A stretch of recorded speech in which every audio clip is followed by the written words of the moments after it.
Hello, everyone. My name is Alistair Ballantyne, and welcome to the Big Soup episode 5, where we are going to explore finding hope, optimism, joy, enthusiasm, and inspiration under the growing cloud of futurephobic beliefs, ideologies, mindsets, you name it, whatever this hocus pocus that is befalling humanity, where it is fetishizing an imagined version of the past and trying to template that onto an unwritten and as yet unknown unfolding future. It's frustrating in spirituality when I see people clinging to beliefs and ideologies that do not serve us. They've never served us, and they've only served to cement the power and control of small, select groups of individuals that have no business having so much power and control in the first place.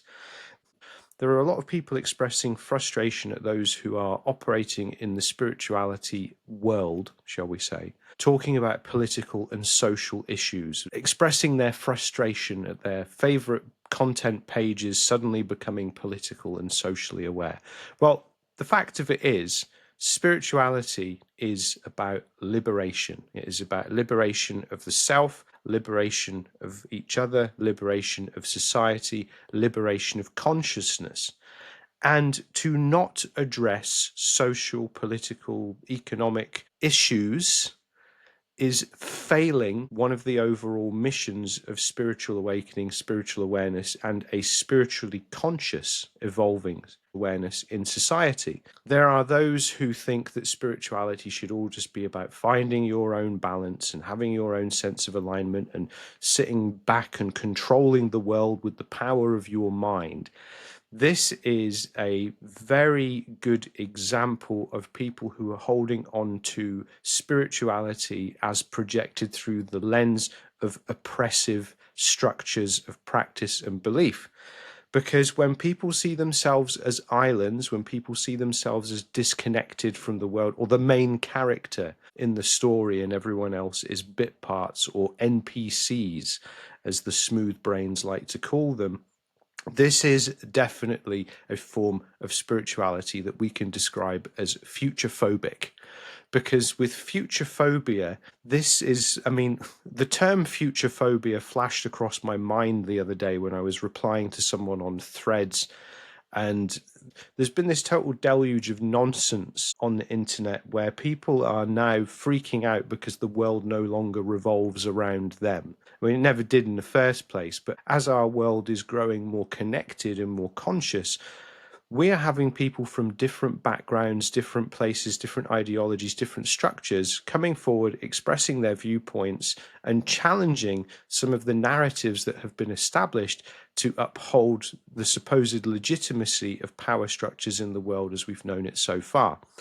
So when people are digging down in their heels and being like, spirituality isn't about this, we should be talking about unity, no, and harmony and loving one another. Well, it's definitely rich to claim that people should be having these ideas and people should be holding hands and singing and dancing round the campfire with each other when there isn't equality in the world, when there isn't justice in the world, when there isn't a sense of a baseline that we can all work from. Because I believe in humanity. I have this unshakable belief that everything is going to be okay. I don't know where it came from, but as someone who used to worry about absolutely everything and had anxiety to a chronic degree, this, I must say, is a welcome change for one, but it's also become a bit of a North Star for me as a practitioner, not to try and bypass the difficult things and not to try and pretend that we don't have these issues in the world as we're facing this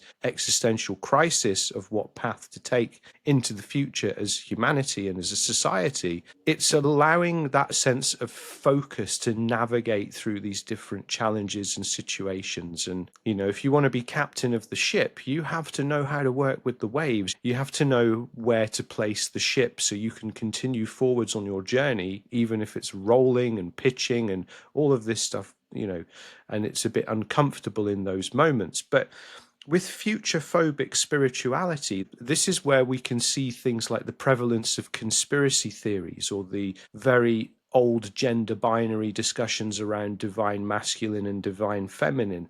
And when we're seeing people upholding these roles and structures that were put in place for oppression, colonization, and imperialism of even just ideas, we know that they are struggling to meet the unknown with a sense of openness. And I remember years ago in one of my history classes, I was about 13 or 14 at the time, and we were studying Germany in the period between the two wars.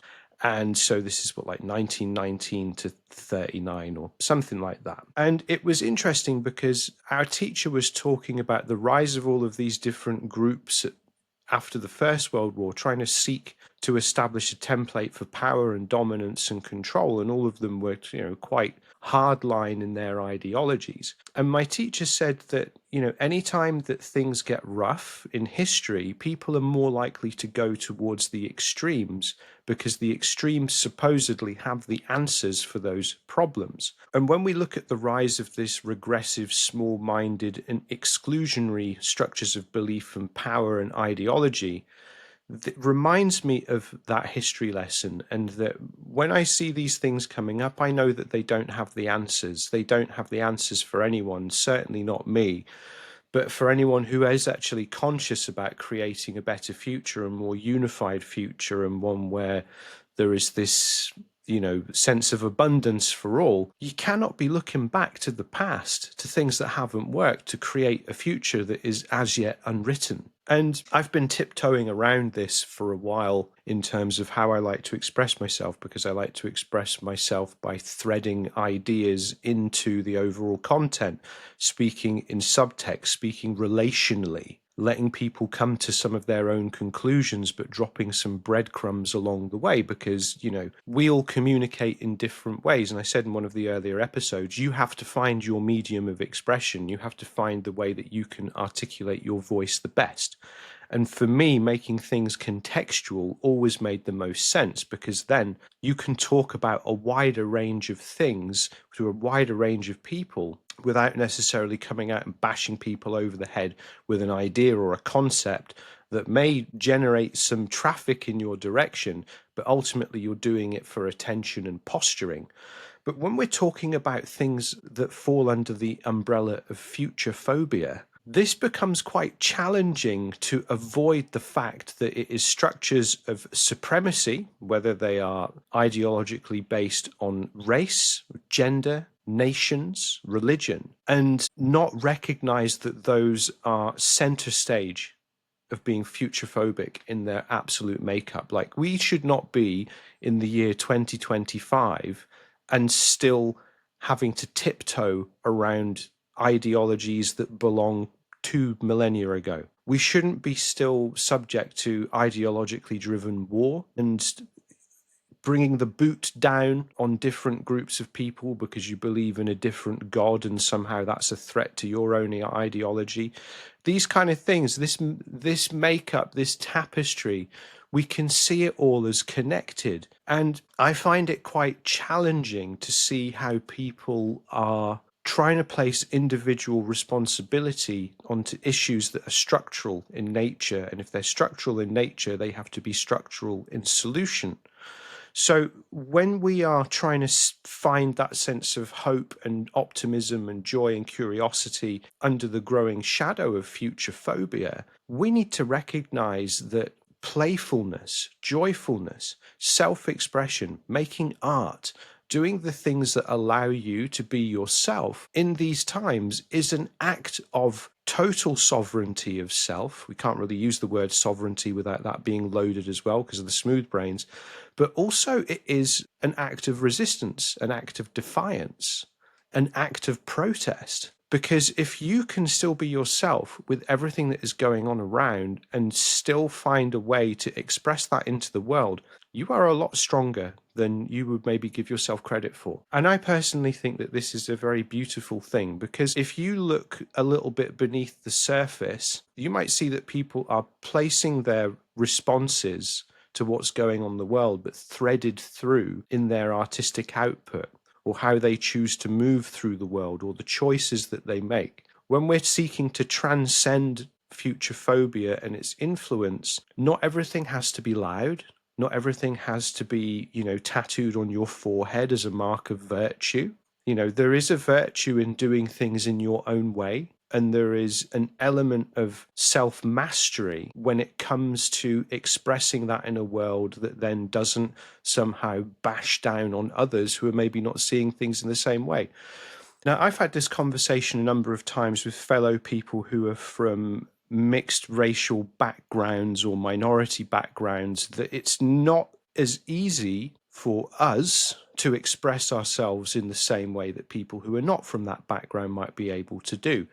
There is certain structural privileges that are not available to us to suddenly be all openly flag waving about a certain issue or a certain thing. So we have to find different ways to do it. But the funny thing is when we try to do it that way, we get criticized. Was people saying that, oh, this is not good enough? Well, whatever you choose to do and however you choose to do it is good enough. It's better than good enough, because if you're operating from that place of openness, joyfulness, curiosity, and a sense of play, you have freed yourself from that growing shadow of the futurephobic ideologies, because you're still allowing yourself to be yourself, as these are trying to clamp down and stifle expression and have that narrow margin that we were talking about in a previous episode of what is acceptable and what is not acceptable.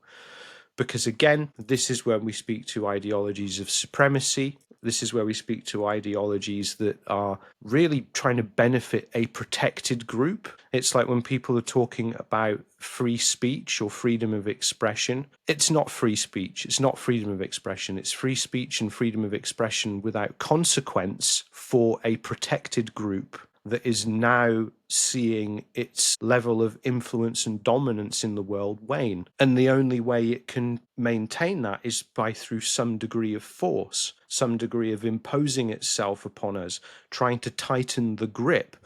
But this ultimately is not going to work.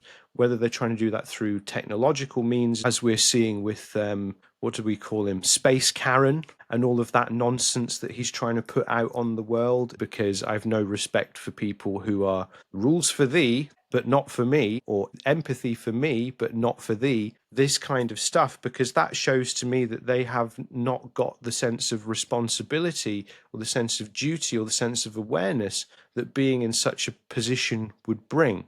If you want to be up front and center leading the charge of humanity, you have to be open. You have to have compassion. You at least have to be curious about people who are living differently to you, that face different challenges to you. And rather than just trying to have a one size fits all solution to impose from a top down level on humanity, because that in its sense is how futurephobia is trying to find its way to survive in an evolving climate. We have lost the ability to have conversations with each other because so many have got into this state where they are totally emotionally and energetically unregulated, that they're ready to fly off the handle and fight with anyone that questions them or maybe says that their point of view is not shared by absolutely everyone. Futurephobia relies on supremacy and dominance to maintain its grip on things. I personally do not give a damn what or who anyone chooses to be or recognizes themselves to be, whether that's body, mind, soul, spirit, anything like that. The only thing I care about is, does their sense of self, their beliefs and ideologies leave room for others? Because if it doesn't leave room for others, it's false, it's fake, it's weak, it's futurephobic. And it will struggle, because ultimately the world itself is going through an evolution. We as humanity are part of that world. Futurephobia would dictate that the world is ours to do what we want, and we can dominate over it and dominate all of the natural systems and everything. But you cannot fight with nature. If you do not respect nature, nature will totally disrespect you, and you will know about it soon enough. Again, it's interesting to me how all of this is capitalizing on fear. There's certain things that you just can't say on social platforms, particularly Facebook, because everyone's ready to launch on each other into some nonsense because they're terrified. They're terrified that the world is changing. They're terrified that people are finding ways to express themselves that totally challenge everything that has come before. Good. This is good. Evolution is a sign of life. Change is a sign of life. Evolving ideas is a sign of life. With Futurephobia, it relies on structures that are rigid, blocky, man made, straight lines where nature has wavy, wiggly lines, and is imposing a construct that is unnatural on the world and ultimately has to be maintained through some degree of oppression, whether that is a body, mind, of soul, to continue to thrive into the future and its version of the future at that. But, as someone who was raised quite heavily on science fiction, particularly one of my loves is Star Trek, and the society of the world in Star Trek is like a night and day difference to the society of the world that we have now. It is, by many accounts, socially focused. So you could say it was socialist in a way, but it is a world that exists beyond scarcity and a world that, and one of the ways that the ideologies of Futurephobia maintains its grip on power and oppression is through creating scarcity of resources. We live in a supposedly abundant world where there is more than enough for everyone to go around. But the problem is these sociopathic people who want to have power over others, want to have control over others, or will not seek to let go of that power that has been claimed by force in centuries past and widen the table so more people can get around and share their views and vision, and we have a much richer vision of humanity. They will control and maintain their position by manufacturing scarcity of resources. I saw a great meme the other day which was poking fun at people who are trying to dunk on solar power, and the problem with that was that they're saying that you cannot make the sun scarce, and because you cannot make it scarce, there is no value in it in the same way that there might be from fossil fuels or other forms of renewable energy that we're exploring. If we all went to solar, if we shifted our infrastructure over to that, we would probably be doing quite well as a society. But the problem with futurephobic ideologies and movements is they are more concerned with maintaining their own influence and power rather than what is for the good of society. Now, I find it quite interesting in the Western world that our political camps are constantly locked horns and trying to do and undo whatever the last government did and all of this kind of thing. It's a game of tennis. Our society is stagnating because of these futurephobic movements and ideologies. It's not allowing us to access a broader collective vision. And accessing a broader collective vision is part of the function of spirituality in this world. Because as much as it is the glue that connects us to everyone and everything else, it also helps us identify and define the conduits of self-expression and connection to something higher and transcendental. If we allowed ourselves to recognize that on a grander scale, we would turn over our energy and attention to much bigger ideas and projects and movements in society that might not be of benefit to us personally, but they'll be of benefit to our descendants, the generations that are to come, or the ones that are coming into maturity now. Instead, we find ourselves in this situation by trying to maintain the status quo, maintain these structures of power, control, and dominance.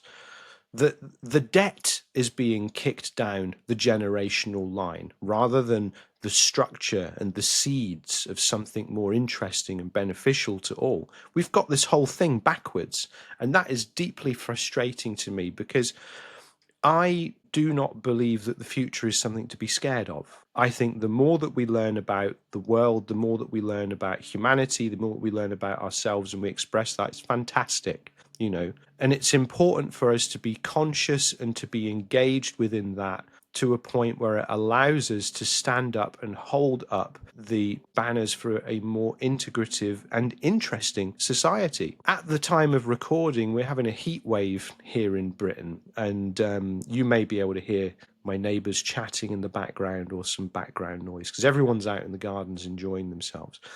And one of the things that I don't like that I've been seeing on social media is, for example, the weather office is issuing warning notices about, this could be dangerous. It could be a risk to people's health because of the heat. And some of the responses I'm seeing from spiritualists is so futurephobic, it just makes me laugh. Because there was one person sharing, oh, we used to just call this a hot day. We used to just call this a warm summer or a nice summer. And it's like, yeah, do you not see how the climate is all getting kind of messed up? Do you not think that that might be an issue for food production? Do you not think if we had more unstable weather systems, it might be difficult for us to live as we have been doing? Or maybe you're not seeing the sharp end of the stick yet, so therefore the problem doesn't exist.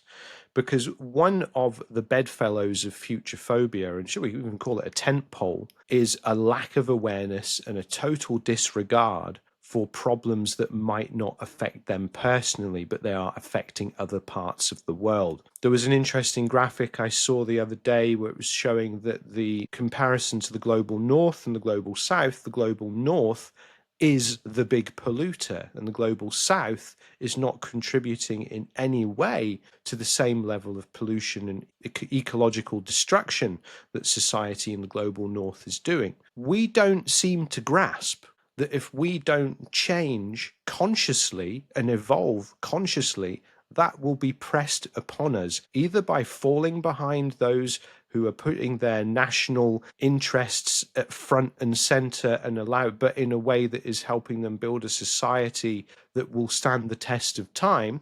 Whereas here we're still locked into the egoic battles of populism, which are very futurephobic in nature, because to rise up in the populist ideology, you kind of have to be a bit of a twat.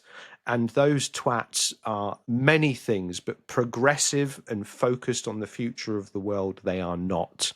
They are obsessed with upholding a limited and rigid fever dream, wet dream, fantasy, whatever, about the past, because all they want is power. And beating the drums of the sacred symbols of the things that we once understood and held dear is a very powerful motivator, because it taps into that primal center of emotion and that primal fear that many people have about the world changing, the world getting harder to understand, a sense of being left behind. Powerful stuff, that is a real powerful hook for so many people to be pushed into line behind very extreme, controlling ideologies that are seeking to try and take over the earth. And I think it is not just our responsibility, but it is our duty to look at the world differently and to try and find new ways of moving forward that doesn't leave groups of people behind. This is key.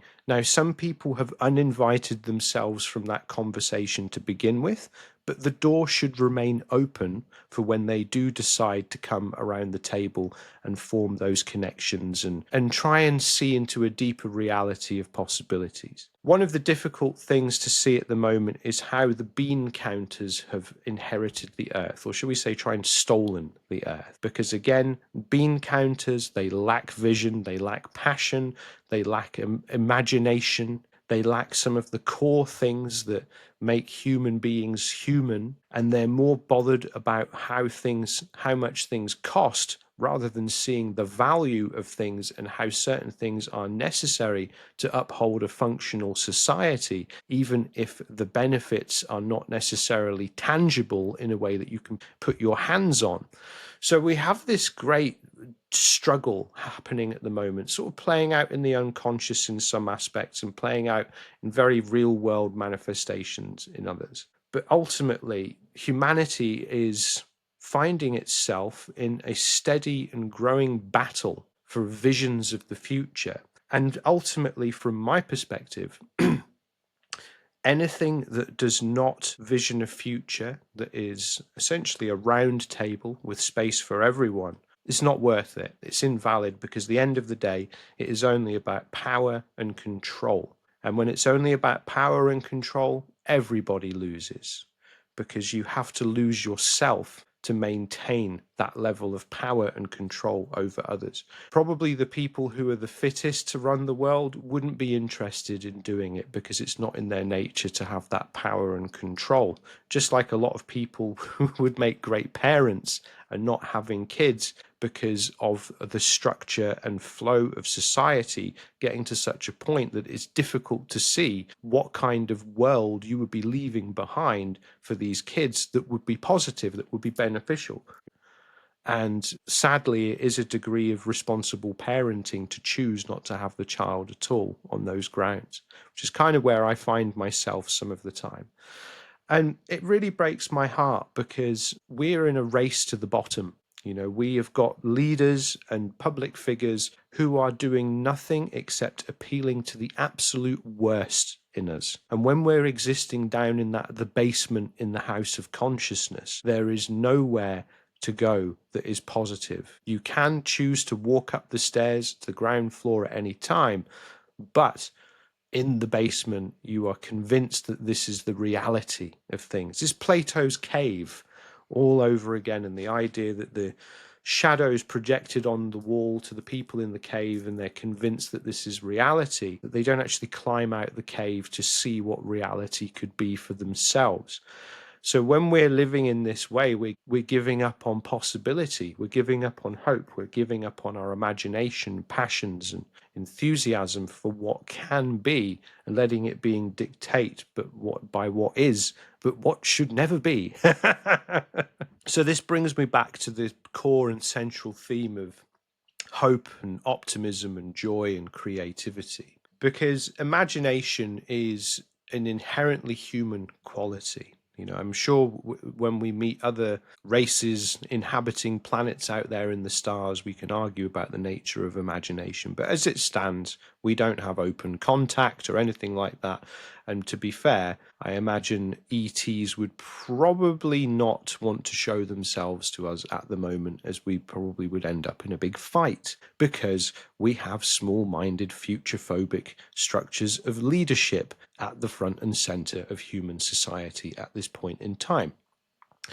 So when we choose to create, when we choose to respond to the world rather than react to the world, we're moving away from that impulsivity, from those primal emotions, from the things that keep us small, keep us scared, and actually allow us to enter into a possibility and into an openness and into something else. And that takes bravery, because in many places in the world, Britain is terrible for this. But when you stick your head above the crowd, there's always someone ready to throw a rock at it. There's always someone who's ready to try and cut you down to size so you know your place. But people who operate on this mentality, they're futurephobes, because they have given up on their own future. They've given up on their own dreams. They've given up on anything other than fitting in to try and get by, rather than chasing visions because they were maybe told to give up on them. And it's like, oh, you better have your feet on the ground there, young sir. All this kind of thing. And if I'd have listened to people when they were saying that to me, like, my life would be very different. It'd also be very boring, and I would be very self-repressed within myself. Because if there was one thing my parents taught me as a very young kid, was to express yourself openly, to get things out into the open, not hold on to things. Now, admittedly, there came a point where that then meant I went off on my own path and deviated from everyone and everything, and it was a weird time. But futurephobia, and those who are wedded to structures rather than possibilities, relies on you giving up on those to fit in with things. I've become quite interested in what the world was like pre-religion, as in pre-Abrahamic religion, and the idea that there's an ultimate good and an ultimate evil, which I just quite frankly don't believe, because I believe that if there is a devil or whatever, that represents our capacity to do terrible things.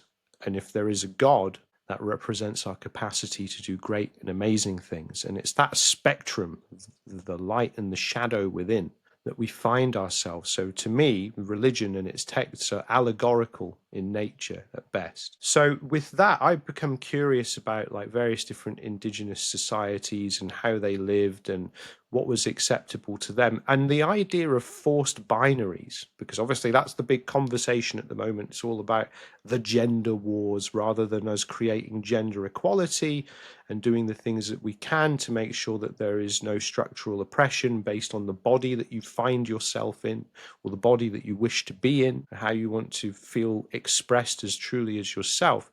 We're again digging these deep trenches of disconnection rather than seeking connection and understanding and moving gently into the unknown together.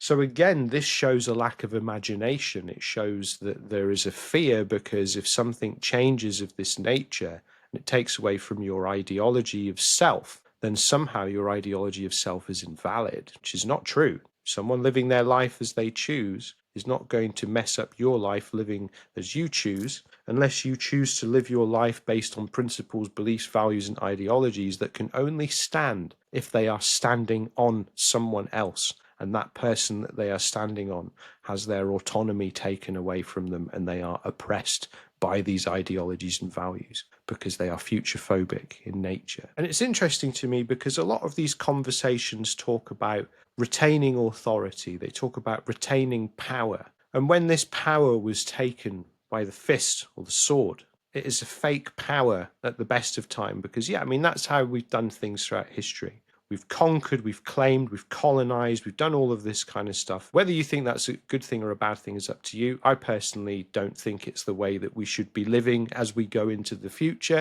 but we also cannot deny the past because then we won't learn the lessons of the past. But what we have to recognize is that in this world, people can and should be able to express themselves as themselves freely without any threat of anything upon them.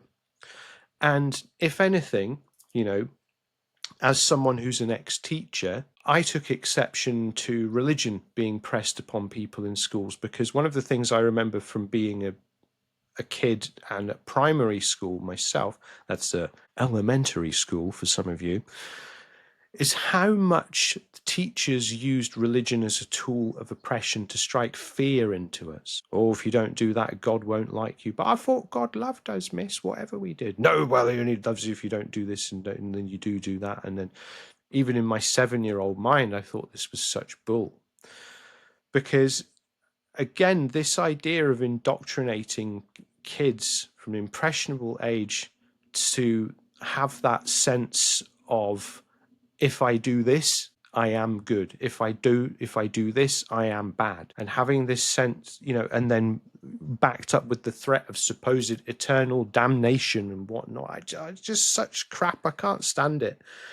Because if we go back to every religion and every text, every spiritual belief, there is a point where it is about accepting one another. Otherwise, we're living in ultimately what are death cults because we're so obsessed with what happens after you die that you never truly live. So futurephobia, I mean, when it's expressed through the political sphere as much as the religious sphere, it's stopping us living. It's stopping us naturally expressing ourselves. It is stopping us doing the things that we've come here to do. Because there was another wonderful meme that I saw, that a lot of the self-development and healing work that we do as adults is to get back to who we were as children, because as children we instinctually knew what we wanted to do, who we wanted to be, what kind of direction life was nudging us in, and where that thread was to follow, even if it was just in an abstract. And I think that's a beautiful thing, because if we're not filling the minds of the young with these terrible fear-based ideologies, and some of the things I used to hear coming out of kids' mouths as a teacher, and I'm like, is that your idea? Or has someone older than you told you to say that? What do you think about this? And kids are a lot smarter than we give them credit for.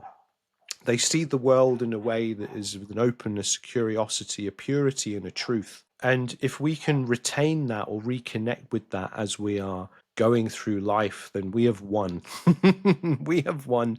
We've managed to hold on to something that was tried to be beat out of us through various different means, so we fit in with the machine that upholds the structures of control. So yeah, when we think of it this way, we see that, it is our duty to really help steward the young minds and souls of this world to grow organically and openly, where they understand themselves, because every human journey is an unfolding sequence of realizations, initiations, integrations. And instead of us trying to be so obsessed to fit in with this crumbling structure that is maintained through fear, this shadowy spectre that inhabits our minds and our energies and our bodies, when we allow ourselves to connect with that curiosity and encourage that curiosity in others, we're doing something right, and that helps us connect with a sense of hope. It helps us connect with a sense of purpose in this life and in this world.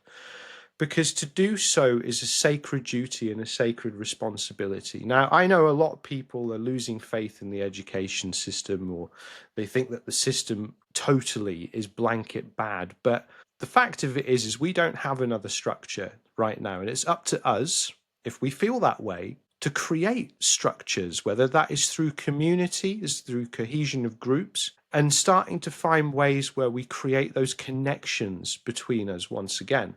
But because of the shadow of futurephobic ideologies in spirituality, politics, society structure, we've become so suspicious of everyone that we don't want to even extend our hand to another. There's a great quote that I enjoy that is, if you look at the world through the glasses of suspicion, everyone looks like a thief. And this is the baseline level of operation for these smooth brains. And that's something that we have to do. We have to take the glasses of suspicion off as much as we take the rose-tinted glasses off. We have to get real. And when we recognize that our natural curiosity and our natural expression is discouraged under these systems, the first thing we do is we find ways to express ourselves. The first thing that we can do is like take up something creative, pick up the paintbrush, pick up the pen, pick up the guitar, the camera, the whatever it is, however you choose to share your vision with the world, even that is just to get it out of your own head and onto some kind of medium. This is really important. And something that we also have to recognize is that the structures and systems have encouraged us to believe that if we cannot monetize a skill, or if something just doesn't become a business, then it's also somehow invalid. This is not good, because everyone should have an artistic avenue in their life. Everyone should have a creative medium of self-expression, because these are the things that bring us hope and joy and curiosity. These are the release valves to our lives, so we can still keep moving forward with our full autonomy of self. So it's these bits and pieces that, when we recognize that creativity is how we start to carve the new path. It is curiosity is how we start to carve the new path. And through a sense of spiritual awareness of self and connection, we start to see that we can express ourselves in our own way in this world. And there isn't anyone who can tell you how to do that in a right or wrong way. You have to find it out for yourself. You have to trust yourself. Think about, cooking from a recipe versus cooking from instinct. I don't tend to follow recipes very often. I understand the flavors that I want to balance and all of this kind of thing, but all of that has come from trial and error. I was the same as a musician. To me, each different musical style and technique was an ingredient in the cupboard to use as I saw fit. But that took experimentation. Humans have become so scared of getting things wrong. We've lost so much of our resilience because of emotional dysregulation and manipulation through the futurephobic structures and ideologies. That's probably going to be a topic for another episode. But we are scared to even experiment. And if we're not going to experiment, how are we going to learn? If we're not going to learn, how are we going to grow? If we're not going to grow, how are we going to vision a future and create it through various different steps? Because there's no one path here. It's multimodal and operating on many different levels. So when we recognize that and we start to get into that, suddenly everything that we're doing is creating a better society. And it's not about going out and like waving the placard. It's about the decisions and inner actions and how those then feed back out into the world through the choices that you make that are informed by those inner actions. Sounds so simple, doesn't it? It sounds simple to the point of being annoying. It sounds simple to the point of being frustrating, but the fact is we overcomplicate things for ourselves. If you look at a lot of the problems in this world, a lot of the solutions ultimately stem from people's desires to be themselves and to be treated equally and to be treated like human beings. And it is deeply regressive and short-sighted to believe that there is one group of people who should have dominance, there is one group of people who are supposedly above everyone else. These things will be washed away on the shore of the sands of time and the waves of change.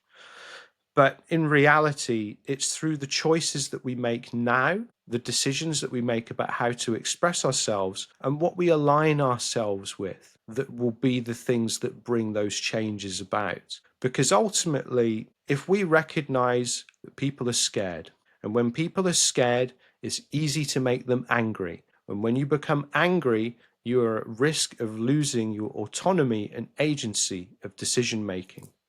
And through creativity and play and openness and curiosity, we are sending the same stimulus of energy through the circuit of the human being in a different way. We're alchemizing it. We're being creative with it. We're being magicians, if you will. Bad stuff goes in, good stuff comes out. And it's through those internal processes and mechanisms that we find a path to our personal truth.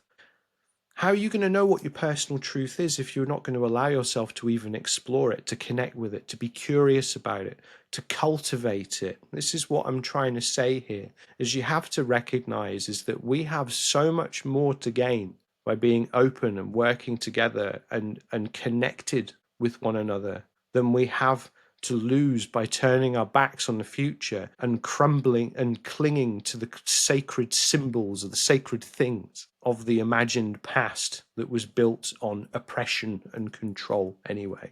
We can all evolve through this process together if we allow ourselves to do it.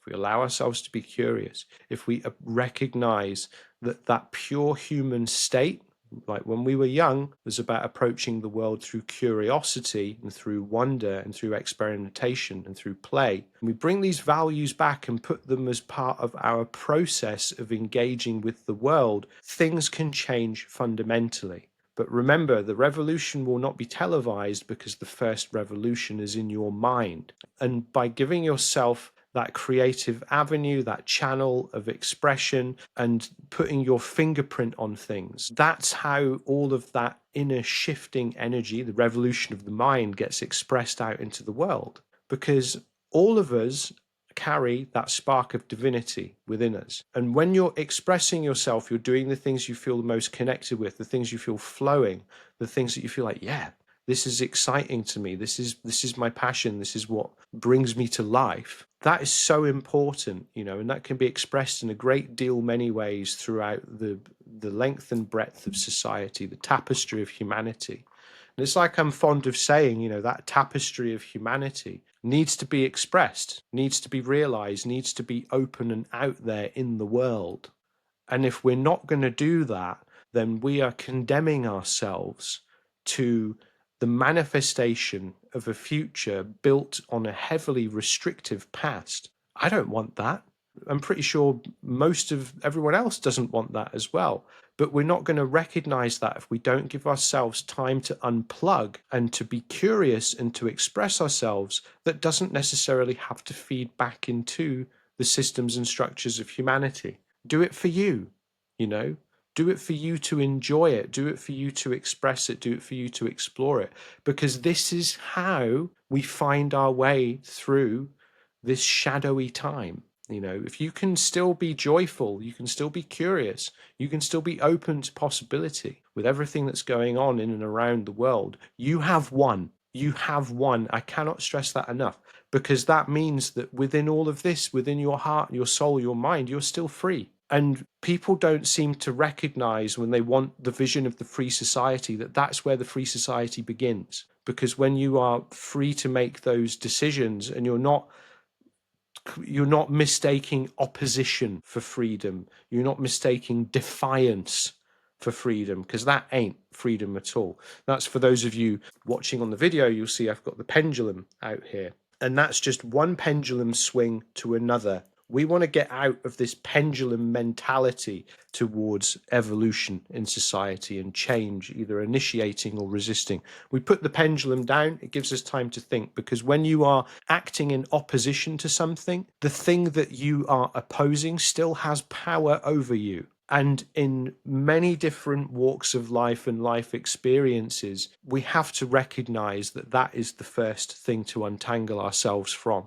And it's not about accepting things. It's not about saying, oh, well, that's a small price to pay. No, no, no. It's about not letting it have a direct line to the back of your head to control your thoughts and actions and feelings and impulses and expressions. It is about breaking free of that so you can be yourself within everything that is going on and the craziness and the madness and all of this other kind of stuff. So you can move like an atom through all of this. And through that, we can recognize each other. And when we recognize each other and we start building these connections and we start building things up and growing that interconnected web of consciousness with that interdependence between everyone, that tapestry of humanity once again, but this time the level of energy, this is where things can really change. So Futurephobia thrives on us having a world that is small, protecting the rights of one group over another group. It is a castle that is made on sand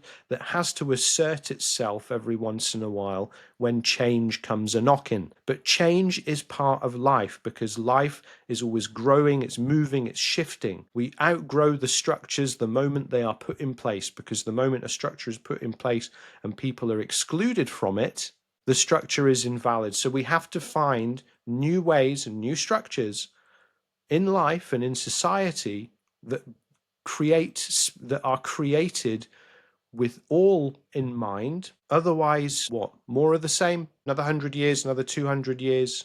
I'm not into that. And I will leave you with this thought this week.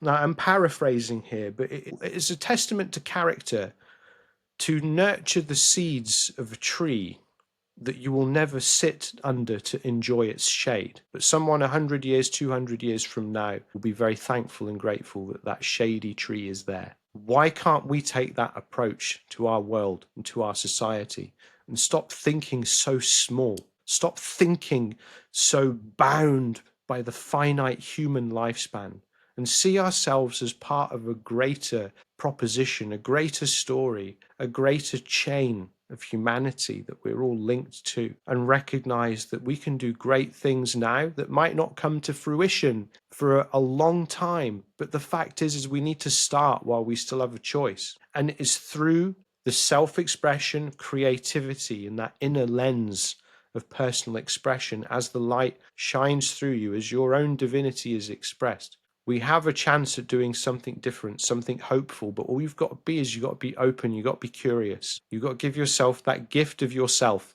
Give yourself that curiosity, give yourself that openness, let yourself play. Find those release valves and moments from the daily grind. Because when you do that, you give yourself bandwidth. When you have bandwidth, you have perspective. When you have perspective, you have choice. When you have choice, you have control. It's all connected. So let's stop pretending that it isn't. All right. This has been The Big Soup, episode 5. I wish all you wonderful souplings a lovely day and week and life or year, whatever. If you want to work with me, head over to my website, alistairballantyne.com, where I can help support you on your personal spiritual journey of evolution, whether that is through the lens of a mystic, a reader, a practitioner, a facilitator. That is entirely up to you and based on what you need at this point in time. I have many applications and I can do many different things, but ultimately I am here to help support you being yourself in a world that thrives on us not being ourselves. So when we find our own way through all of this, we recognize that we are free, because my main belief is that human beings are a bridge between the heavens and the earth, connected through the heart. And this is where we do our work. We focus on connecting better with ourselves and the environment and where we live in this world, for that earth aspect. We focus on the movements in the heavens and the the shifts of energy through the collective unconscious and the archetypes that we all embody, the aspects of the heavens. And then we focus on the heart connection when we recognize that emotions are how we experience energy.